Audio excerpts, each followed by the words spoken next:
Building back better is the universal rallying call to incorporate lessons learned into doing more in a better way to recover from the shock. I suggest that we have a golden opportunity to faithfully adhere to this motto by augmenting it in word and in deed with an additional B, building back better from the bottom.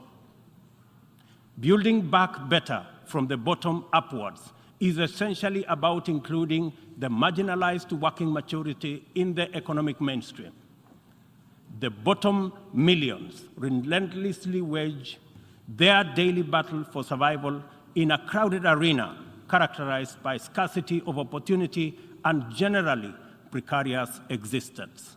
It is time to bolster the resilience of our nations, to mainstream these millions through deliberate strategies and efforts for economic inclusion by building back better from the bottom up.